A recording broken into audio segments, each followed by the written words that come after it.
يا ربي صل على المختار طه البشير واغفر لنا كل زله وامحنا في النظير يا ربي صل على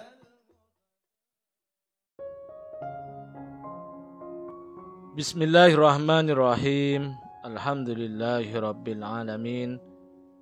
Allahumma shalli wa sallim ala sayyidina Muhammadin wa ala ali sayyidina Muhammadin miftahi babi rahmatillah adada ma fi ilmillah salatan wa salaman daimaini bidawami mulkillah. Assalamualaikum warahmatullahi wabarakatuh. Sahabat online yang dirahmati Allah, alhamdulillah kita bisa berjumpa kembali. Mudah-mudahan kita senantiasa diberikan kesehatan, umur panjang fi taatillah, juga senantiasa mendapatkan taufik dan hidayah dari Allah Subhanahu wa taala. Pada pertemuan kita kali ini, mari kita ngaji bareng Habibana Novel bin Muhammad Al-Idrus, yaitu tentang penyebab timbulnya rasa susah, sumpek dalam hidup. Yang ingin saya sampaikan pada malam hari ini, mau ngajak semuanya kembali belajar dari awal. Ya, belajar dari awal. Kalau kita belajar dari awal itu berarti kita belajar mulai dari huruf yang pertama kali dimunculkan di dalam Al-Quran. Huruf yang pertama kali dimunculkan dalam Al-Quran itu bukan huruf alif, bukan jim, bukan kha. Tapi kalau kita baca kitab Aqidatul Awam, maka disebutkan di situ Abda'u bismillahi warrahmani wa birrahimi daimil ihsani falhamdulillahil qadimil awwali al-akhiril baqi bila tahawuli. Ya, di situ abda'u bismillah. Ku awali dengan bismillah. Jadi huruf yang pertama kali yang harus kita pelajari adalah huruf ba. Adalah huruf ba.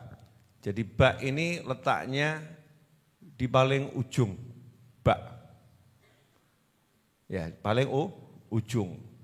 Ya, diucapkan dengan ba, mengatupkan dua bibir nih, ba. Jadi kalau bibir ini dua enggak ketemu, bisa enggak jadi huruf ba? Enggak bisa. Jadinya apa? Enggak tahu apa enggak. Ba ini harus diucapkan dengan dua bibir dan letaknya paling ujung luar awalnya. Ada makna apa di situ?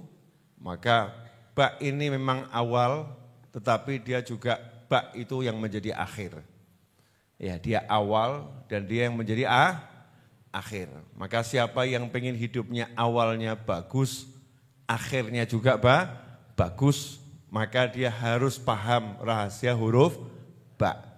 Nah, kita malam ini belajar satu saja dulu, nanti Jumat depan insya Allah belajar lagi satu lagi. Ba dulu, entah khatamnya akan kapan, wallahu a'lam. Judulnya belajar huruf ba. Salah satu makna ba adalah untuk memulai. Maka dikatakan abda'u bismillah. Aku mulai dengan, aku mengawali dengan bismillah, nama Allah. Maka begitu orang paham huruf ba, dia harus mengawali segala sesuatu itu dengan, ya, dengan, bukan dengan dirinya, bukan dengan ilmunya, bukan dengan temannya, bukan dengan perencanaannya, bukan dengan koleganya, bukan dengan apapun yang ada di jagat raya, tapi harus dengan satu-satunya Tuhan, yaitu Allah Subhanahu wa ta'ala. Jadi ngawali apapun itu harus dengan Allah. Dengan Allah. Kalau sudah dengan Allah, kira-kira kita jadi semangat atau jadi mundur? Contoh, saya mau ngangkat meja ini. Ya mau ngangkat meja di depan saya. Kalau saya mengatakan dengan kekuatan saya, ya saya mampu ngangkat meja, dengan kekuatan saya mampu ngangkat meja, menurut akidah, maka detik itu orang yang berkata seperti itu, dia kufur. Karena enggak ada yang mampu ngangkat meja dengan kekuatannya. Ngangkat meja itu mampunya hanya dengan kekuatan Allah Subhanahu wa ta'ala. Jadi saya mampu ngangkat meja dengan apa? Kekuatan Allah yang Allah titipkan kepada saya. Yang Allah izinkan pada diri saya. Maka ketika seseorang itu dia melepaskan dirinya dari Allah, melepaskan dirinya dari kekuatan Allah, melepaskan dirinya dari kebersamaan Allah, saat itu dia menjadi manusia yang kufur kepada Allah Subhanahu wa ta'ala. Itu ngerinya luar biasa. Nah seringkali nggak sadar, karena yang namanya kufur itu ada yang terang-terangan, ada yang pelakunya nggak sadar. Bu, boleh nanya Bu, sayang enggak sama suaminya? Oh, orang sayang kok jawabannya, sayang. Kok enggak pede gitu, sayang enggak sama suaminya? Aduh, yang di atas kelihatannya sudah kelaparan semua. Suami-suami sayang enggak sama istrinya? Loh mending toh lumayan. Walaupun ya agak gimana gitu. Sayang enggak sama istrinya? Sayang. Ya sayang. Ketika seseorang sayang kepada suaminya atau sayang kepada istrinya, itu dalam hati harus meyakini saya ya, tidak akan bisa menyayanginya kecuali dengan pertolongan Allah. Dengan izin Allah. Dengan bantuan Allah. Dan dia tidak akan bisa menyayangi saya kecuali dengan izin Allah, dengan pertolongan Allah, dengan bantuan Allah. Maka ketika seorang suami menyayangi istrinya, kok balasannya istrinya enggak sayang sama dia, jawabannya dia belum diizinkan oleh, jadinya enak atau enggak enak? Enak. Ya, kenapa? Karena judulnya memang Allah belum mengizinkan dia sayang sama saya. Yang penting saya udah diizinkan sayang sama dia. Gitu aja kok. Kenyataannya repot enggak? Saya udah nyayangi dia tahunan. Kenapa dia enggak sayang sama saya? Ada enggak yang ngomong gitu? Ini contoh sederhana dalam kehidupan. Kenapa dia enggak sayang sama saya? Kenapa dia enggak menghormati saya, kenapa dia enggak, kenapa dia enggak, kenapa dia enggak. Berarti orang yang semacam ini merasa dalam hidup ini Tuhannya adalah dia. Kalau saya begini harusnya dia begitu. Betul? Berarti dalam hatinya Tuhan itu hilang. Makanya akhirnya hidupnya dalam susah, cuman keluh kesah. Karena kufur, kehilangan Allah. Tidak sadar itu. Kalau ditanya iman, iman. Percaya sama Allah, percaya. Tapi Allahnya hilang karena gak pernah dibawa sama dia. Gak pernah dia awali dengan Allah. Contoh kerja. Ini biar saya yang ngomong juga jadi semakin paham, antum yang dengar juga semakin paham.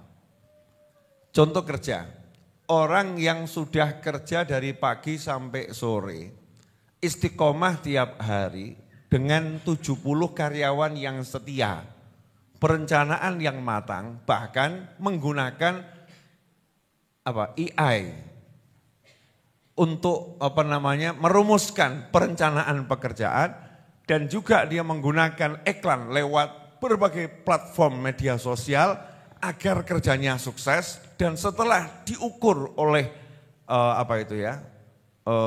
perhitungan yang matang, ya, seharusnya dalam waktu sepekan keuntungan itu akan tampak sangat signifikan.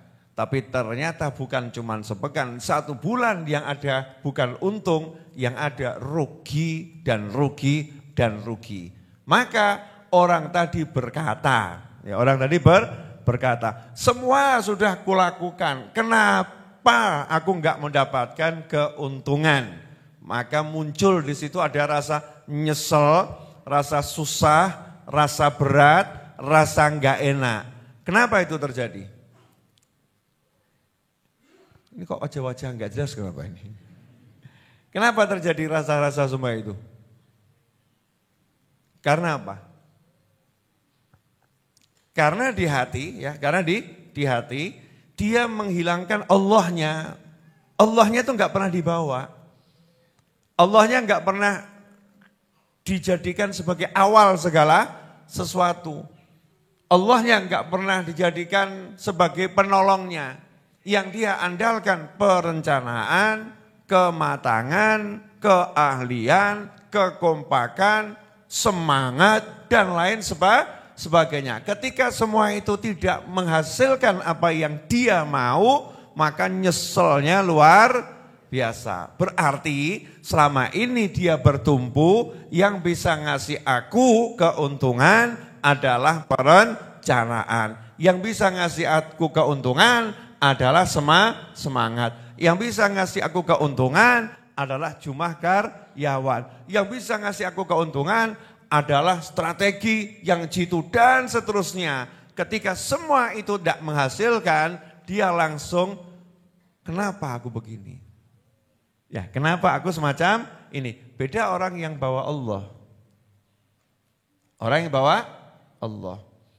Oh, memang belum diizinkan sama Allah. Selesai. Dia tidak akan marah kepada timnya. Dia akan mengatakan, kalian sudah melakukan kerja yang sangat bagus.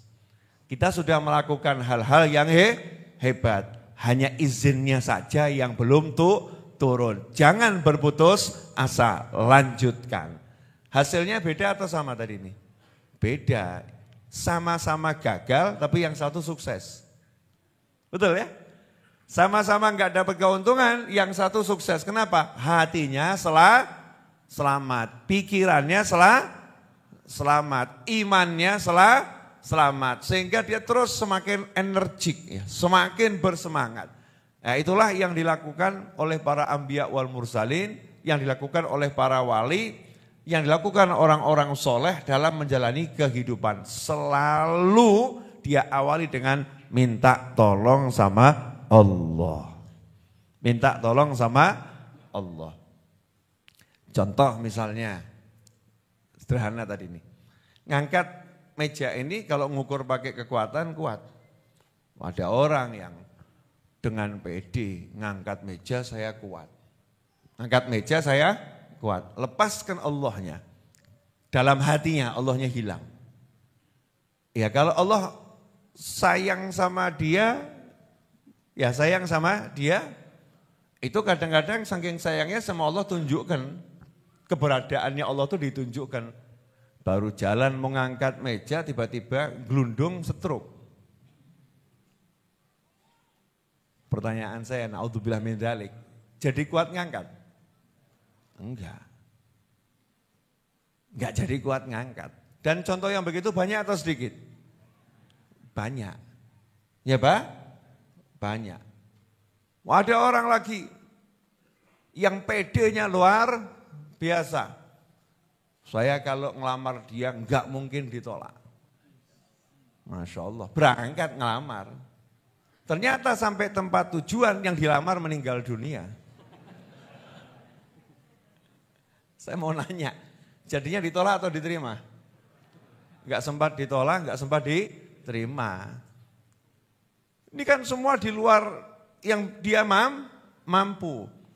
Karena Allah itu maha ada, itu harus disadari oleh setiap manusia. Allah itu maha ada. Jadi jangan pernah meninggalkan Allah Subhanahu wa ta'ala. Sampai di sini jelas? Dah, satu. Alhamdulillah kita telah menyimak penjelasan dari beliau. Semoga ilmu yang telah kita peroleh ini dari Habibana Novel bin Muhammad Al-Idrus menjadi ilmu yang bermanfaat bagi kita, keluarga, dan anak cucu kita. Habibana Novel bin Muhammad Al-Idrus menjelaskan bahwa dalam menjalani kehidupan ini, awali semua aktivitas kita dengan bismillah. Dan siapa yang pengen awalnya bagus dan akhirnya bagus, maka pahamilah rahasia ini. Awali semuanya dengan menyebut nama Allah, bukan mengawali dengan perencanaannya, bukan dengan ilmunya, bukan dengan kekuatannya, atau dengan apapun yang ada di dunia ini. Tapi harus dengan bismillah. Ketika seseorang meyakini dalam hatinya bahwa dia mampu berbuat sesuatu atas kekuatan atau usahanya tanpa menyandarkan kepada Allah Ta'ala, bahwa hal itu bisa terjadi karena Allah Ta'ala titipkan kekuatan kepadanya, maka dia dinyatakan kufur. Na'udzubillah min dzalik. Orang yang menyandarkan hidupnya hanya kepada Allah Ta'ala, maka hidupnya akan enak. Seseorang yang bersandar kepada Allah Ta'ala, ketika dia berusaha atas sesuatu, kemudian dia gagal, maka hatinya akan tetap tenang. Dan dia akan mengembalikan semua itu pada Allah dengan berkata, mungkin belum diizinkan oleh Allah, mungkin belum ditakdirkan oleh Allah. Akhirnya pikirannya tenang. Sedangkan orang yang mengandalkan pikirannya, mengandalkan perencanaannya, ketika dia gagal, maka dia akan berkata, kok bisa? Padahal sudah begini. Kok bisa? Padahal ini sudah matang. Dia akan stres dan susah karena telah melupakan Allah dalam hidupnya. Gak sadar bahwa dia telah kufur. Gak sadar bahwa semua ada dalam kekuasaan Allah Ta'ala. Oleh karena itu, jangan lupa untuk membaca bismillah dalam setiap aktivitasmu. Semoga kita bisa memahami dan senantiasa mengamalkan dari apa yang telah Habibana Novel Al-Idrus sampaikan, dan semoga segala hajat baik kita, saudara seiman kita, segera dikabulkan, segera diwujudkan oleh Allah Ta'ala. Segala masalah yang menimpa kita, menimpa saudara kita, segera diangkat, segera dihilangkan oleh Allah Ta'ala, diganti dengan hidup yang berkah, penuh dengan ketaatan, kebahagiaan, dan ketenangan. Amin ya rabbal alamin. Wallahu a'lam bishawab. Semoga barokah dan manfaat. Assalamualaikum warahmatullahi wabarakatuh.